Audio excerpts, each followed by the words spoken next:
No primeiro filme, ele detonou a bandidagem dentro de uma loja de ferramentas. Absurdo, mas muito habilidoso.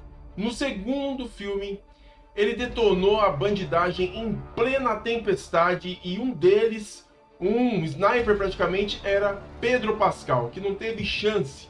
E agora, ele chega neste capítulo final para poder impressionar a gente mais uma vez. E eu tô falando de Robert McCall, exatamente, o personagem vivido aí por Denzel Washington, que tem no seu título O Protetor, mais precisamente The Equalizer, Equalizer 3. A gente vai falar desse filme importantíssimo no cânone dos filmes de tiro, porrada e bomba, e com um pouco de sensibilidade no meio, para que a gente possa efetivamente falar que ele faz parte aí da turma dos brucutu, que tem um pouco de cérebro e estratégia para lutar em meio a tanta bandidagem por aí, beleza? Galera, se você está chegando aqui agora, seja mais do que bem-vindo. Meu nome é Alex Fury, esse aqui é o canal que vai bom ser nerd. Aqui a gente fala de quadrinhos, fala de série, fala de cinema, fala de tudo que a gente gosta dentro desse universo fantástico dos quadrinhos para as telas. Se você ainda não é inscrito, aproveite. Deixa aqui embaixo a sua inscrição no canal, dá um clique no sininho para ativar as notificações e receber os avisos sempre que houver vídeos novos por aqui. Visite as nossas redes sociais, que por lá o assunto sempre começa antes.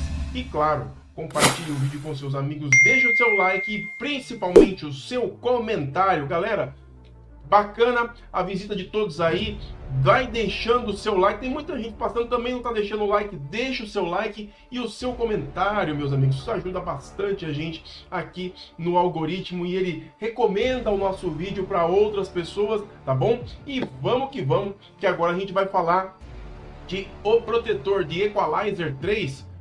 9 seconds. That's what you have to decide your fate. 9 seconds. Filme que encerra aí a franquia com Denzel Washington, que vive a pele aí de um ex-agente da CIA, conhecido como Robert McCall, que se aposentou e nesse seu período de aposentadoria usa das suas habilidades para poder ajudar as pessoas que realmente precisam, né? Cara, uma coisa que eu quero já apontar desde início é que muita gente, eu vi os comentários sobre o filme. O filme ele estreou em outubro, eu tô falando ele agora só no dia 29 de janeiro. Eu tô fechando o primeiro mês do ano de 2024, tô falando desse filme que eu assisti na época, inclusive. E cara, o pessoal criticou bastante. Não, como é que pode o cara ter essas habilidades todas, já aposentado, velhinho? Vocês estão lembrados de Red, Armados e Perigosos, alguma coisa assim? Tem lá o Bruce Willis, a Helen Mirren, né, o John Malkovich. Tem uma galera lá que já tá, né? Enfim, os caras mandaram bem demais. Então, assim, é intriga da oposição quando o pessoal fala isso, né? Quem quer filme pé no chão, desculpa, vai no teatro e mesmo assim o teatro ainda tem um pouco de fantasia que é apresentada e interpretada. Mas, ó, se você tá falando de cinema e quer, assim, ação, então se prepara, tá? O cara, e assim, eu acho muito bacana a forma como eles colocam isso pro Robert McCall, desde o início, porque desde lá de trás você fala, pô, mas será que esse cara segura o rojão? Ele segura, cara, porque ele é um cara treinado, ele tem aí toda essa, ele trabalha com essa, ele tem toda essa bagagem de anos como agente na CIA, e tudo isso formatou o homem que ele é, um cara metódico, um cara frio, um cara que não mede esforços para poder ir atrás dos culpados que fazem das pessoas um bando de idiota, cara. E ele vai atrás mesmo da bandidagem. E ele faz isso por quê? Porque ele pode, cara. E olha, que inveja do Robert McCall, cara. Como eu queria ter essas habilidades que ele tem? Meu, esse cara, ele não tem fronteira. Não tem fronteira para ele. E é engraçado como as pessoas subestimam. Uma própria crítica, né? O cara, o personagem, né? E ele mostra que veio passivo, sorrateiro, stealth, furtivo. E ele é assim que ele consegue derrubar bandido a bandido. Nessa história, você não, aliás, a pergunta é, se você tá me vendo falar desse filme agora, a parte 3, e não falei da parte 1 e nem da parte 2, fica a pergunta. Se eu assistir o Equalizer 3, eu vou precisar assistir os outros dois para poder entender o terceiro como um filme sequência igual os filmes da Marvel? Não. Não necessariamente. Um único detalhe na história, lá pro finalzinho, quando você descobre, que você fala, ah, tá, tem na parte 2. Talvez a sua curiosidade te desperte para assistir o 2 com base nesse final, mas não se sinta obrigado a ter a lição de casa antes. Você apenas segue a sua vida, você vai achar interessante essa fala do final, para depois falar, pô, de onde que é isso? Caramba, será que tem outro filme? Você vai lá, assiste e aí fica com a dica do Fury e você vai lá assistir o Equalizer 2 para poder entender essa parte aí. Mas é muito pequeno, tá? Pequenininha de nada. Então, assim, a história é isso. Ele tá. O filme já começa com ele numa fazenda, numa fazenda que faz produção de vinho. E não aparece ele, já aparece o dono da fazenda, já desconfiado e cara. A presença do Macau é muito marcante, porque o cara. O filme começa com o cara chegando com o neto, o sobrinho dele, de carro, e ele vendo os capangas mortos. Desde a entrada. Todo mundo morto, né? Isso é a assinatura do Robert Macau, né? E ele entra, só tem um cara jovem, um cara de bobo, que claramente não era alvo pro Macau, aliás, ele deixou ele vive de dó, né? E era o único que estava esperando ele. Pediu pro garoto ficar esperando no carro, e ele vai, eu vou narrar essa parte para vocês, só para vocês sentirem como é que é essa introdução. E ele vai, o cara vai entrando e ele é assim, demorado, de certa forma assim, deixa a gente assim, meio que agoniando, porque você não vê parar de sair morto ali, todo mundo morto, e das piores formas, cara, o cara com uma cutelada no meio da testa ali no chão, espelho quebrado com um borrifo de sangue, o cara empalado, enfim, coisa de louco. E ele vendo tudo isso, e o cara lá, o garoto que sobrou, você vê que você fica nervoso com aquele cara, né?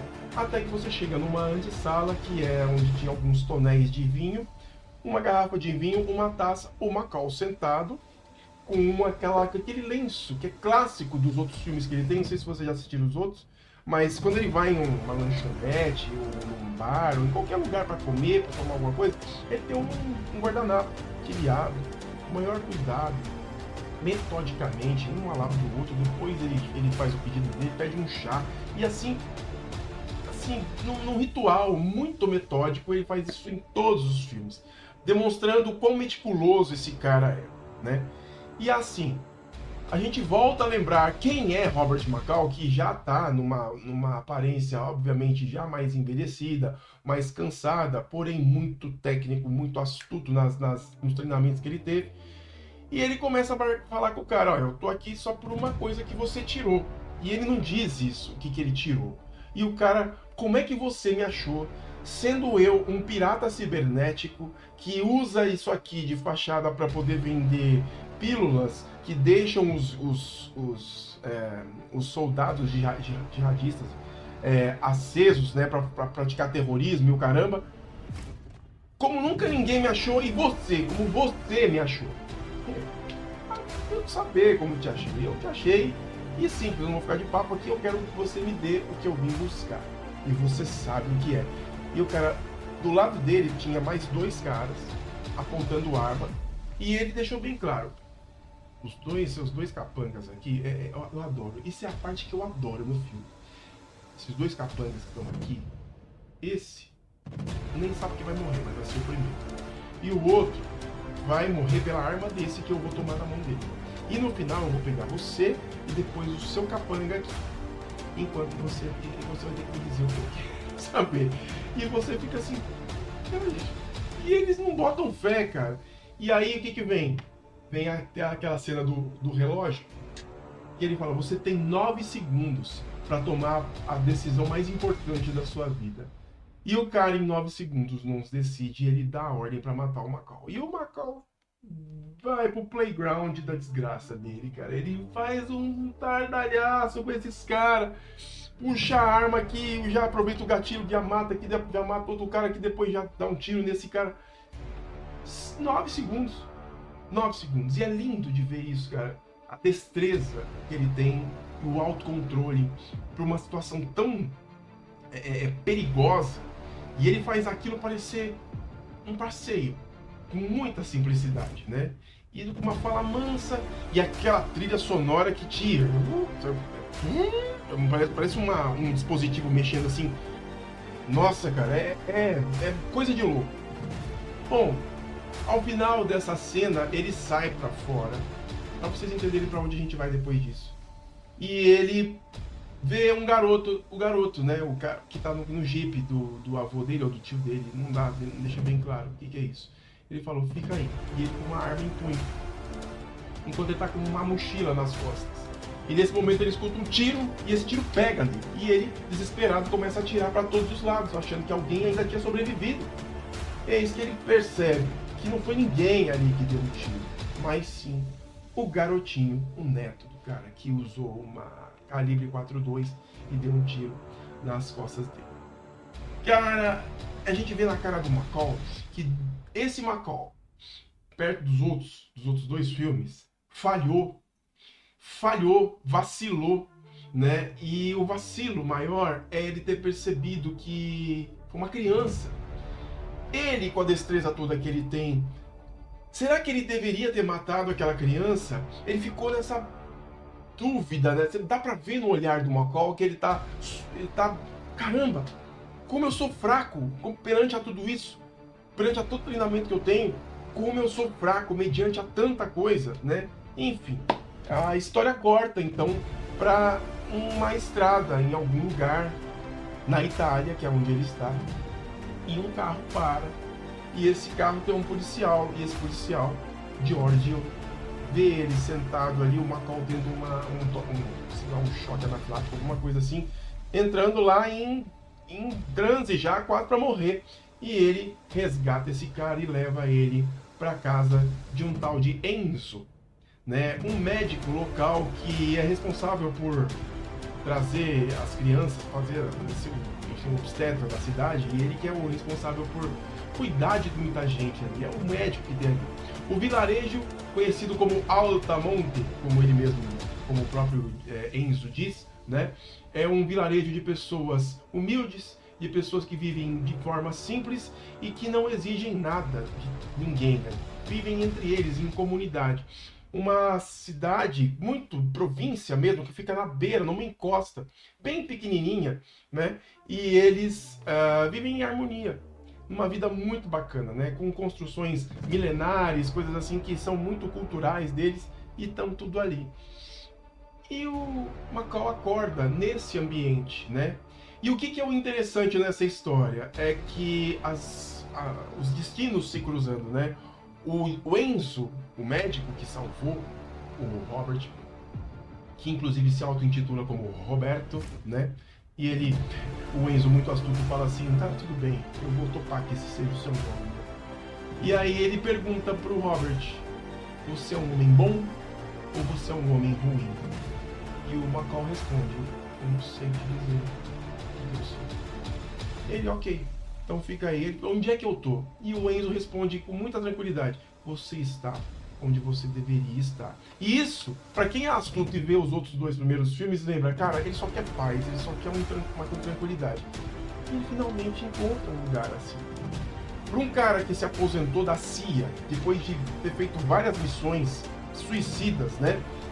E voltar a conviver entre as pessoas, como ele está convivendo num lugar como esse, isso é mais do que um presente. E ele percebe, né, quando ele começa a ganhar notoriedade, visitar a cidade, começar a andar um pouco mais, o Enzo explica que ele está em Altamonte, que tudo isso, tudo aquilo, e ele vai passear pelo lugar. Bom, mas a gente está falando do Equalizer, o protetor, de Robert McCall, né? Cadê a treta? Cadê a confusão? Tá na mesma cidade.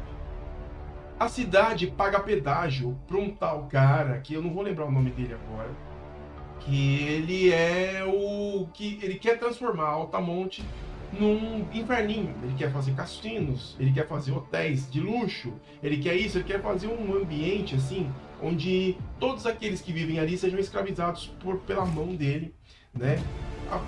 Por meio do medo, obviamente, e assim ganhar fortunas em cima da desgraça dele. E quem cobra esse pedágio?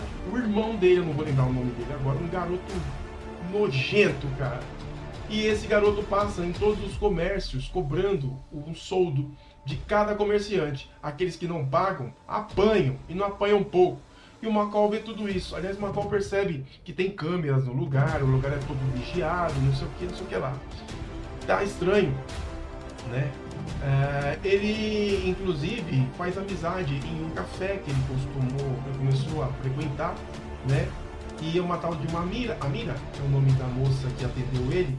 Ela, a princípio, corta o pedido dele, ele pediu chá e ela leva cappuccino para ele. E ele prova, muito humildemente, usando todo aquele sistema metódico dele de colocar lá os guardanapinhos e tal, ele toma. E cara, assim nasce a presença Roberto, dentro dessa província, que aos poucos, pelo lado negro dessa história, começa a perceber que ele é um problema. Esses caras que cobram um soldo percebem que ele não é um cara assim, tá estranho. Quem que é esse americano aí? Todo mundo já sabia que ele era americano. E a história começa a seguir por aí. E o McCall, como vocês sabem, ele não tolera coisa errada, né? Um dos primeiros momentos que deixam claro que o McCall não tá para brincadeira é depois de uma série de eventos, né, que o pessoal de lá é massacrado, que o pessoal de lá enfim, é coagido. Tem uma cena que ele tá lá está no trailer, inclusive. Ele tá numa tratoria, né, ele foi acho que comer um macarrão, alguma coisa assim. E aí os caras chegam pra cobrar do policial que salvou ele, porque o policial que salvou ele ainda passou um atentado de sequestro da filha dele. Enfim, tudo isso daí. E o McCall tá lá, e ele olhando aquilo, cara, é tão lindo nessa hora, que os caras se incomodam com o olhar do McCall. E eles vão lá cobrar. Esse garoto aí, inclusive, vai lá cobrar do McCall. Cara, quando ele chega lá, o McCall pega na mão dele, e ele fala assim, nossa, que fala linda, que fala linda. Ele pega aqui, nessa parte aqui da mão do cara, e fala assim, eu tô pegando no seu nervo, sabe Deus o que, eu não lembro agora. E numa escala de 0 a 10, a dor que você tá sentindo é 3. Se eu te levar para 4, você vai começar a embaralhar o pensamento. Se eu passar disso, você vai começar a fazer cocô na calça. O que você vai querer fazer? Manda os seus caras embora. Aí manda os caras embora, os caras, uns brutos, tudo desse tamanho, manda os caras embora. E assim começa a percepção Robert McCall pro lado dos bandidos, cara. E o negócio começa a pesar, porque isso vai escoar onde? No bandidão, no cara que manda na polícia, no cara que manda no esquema todo. E pra deixar a gente mais maluco ainda, esse cara, o chefão do crime todo ali, ele é o responsável, inclusive, por fazer a venda das drogas para essa fazenda que o McCall derrubou antes no comecinho do filme. Então você percebe que o McCall está envolvido numa trama muito maior do que ele imaginou. Por causa disso, ele precisa de ajuda. E é assim que, usando da influência das redes de conhecimento que ele tem, ele entra em contato com a CIA, especificamente com uma garota, né? Que, cara, quando eu vi, eu falei, não acredito, isso daí é uma comemoração. Quem faz o papel dessa agente é a Dakota Fanning, que inclusive foi a garota protegida pelo próprio Denzel Washington naquele filme Chamas da Vingança, se eu não me engano, de 90 e pouco ou de 2000 e pouco, não sei. Pequenininha, são 20 anos de lá pra cá, e eles estão de volta trabalhando no mesmo filme. E ele passa o quê? Informações para ela sobre a fazenda que ele derrubou, ou as operações que o cara fazia lá, e um movimento que estava acontecendo na província lá de Altamonte, onde ele estava hospedado. E assim começa essa trama, galera. E aí a CIA entra, começa a ver que uma coisa tem ligação com a outra, e os caras já começam a ter uma percepção de que o McCall não é gente boa. E é quando a gente, depois de tudo isso daí, a gente percebe o poder que esse cara tem, porque ele mata um a um com muita destreza. Esse grupo desses babacas aí, ele já mata de primeira, justamente para deixar um recado pro chefão do crime lá. E ele mata um a um assim, você fala com nada na mão. Uma garrafa de vinho, matou o cara do que tava na van que ia matar todo mundo lá, e atropelou o cara e deixou por último esse garoto que era irmão do chefão e matou o cara assim com muita frieza. E velho, é bonito de ver como ele tem autocontrole para fazer isso. É um psicopata praticamente, né? E ao longo da história você percebe que eu pelo menos, né? Aquela serenidade dos discursos que a gente vê do ator Denzel Washington, que a gente vê muito ele fazendo aí, né? Tá ali junto com esse outro lado habilidoso de um agente aposentado da CIA. Ele consegue, Denzel Washington consegue fazer os dois e você fica ligado nisso tudo, cara. E os caras falam, não, nós vamos te pegar. Ele fala, não, pode vir, não demora pra vir não, ainda... Ele fala assim, não demora pra vir não, vamos resolver logo isso daí, né? E ele é assim, cara, durante todo o filme. O fechamento do filme, cara, eu não vou contar, não vou narrar a história toda pra vocês, porque não é o caso. Mas o fechamento do filme, depois que ele consegue calar a boca da maioria desses bandidos, inclusive ele consegue dar aquela sensação de proteção, sabe, de vingança, de coragem pro povo local, né? As pessoas gravam quando os caras estavam fazendo coisa errada e tudo mais, o pessoal percebe que todo mundo tá se armando, e assim ele vai até a residência desse cara. Meu, ele cata um bandido por vez, com muita tranquilidade, tudo calculado, tudo ali, ó. Um reloginho cronometrado, como ele fazia nos outros filmes.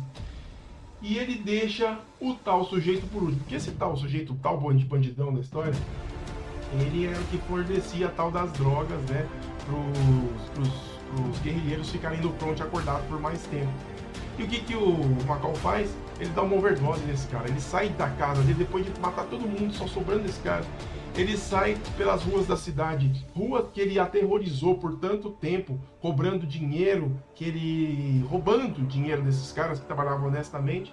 Ele levou esse cara, é tão lindo, cara, que ele vai andando, aquela chuva baixinha assim, escuro de noite, todo mundo vendo, todo mundo da cidade vendo e ninguém fazendo nada. E o bandidão lá babando a droga, tendo a overdose ali e ele correndo no meio da cidade. Só sei que ele cai na frente de uma venda de frutas, o cara morre e o Macau pega uma maçã e sai de boa e ninguém faz nada. Eu achei espetacular, né? Alma lavada, cara. É muito bom ver o mal caindo, né? E assim ele termina essa história trazendo um pouco mais de esperança para todos ali, que inclusive a personagem da Dakota Fanning, que se envolveu bastante nessa história, ela sofre um atentado, vai pro hospital, fica lá hospitalizada.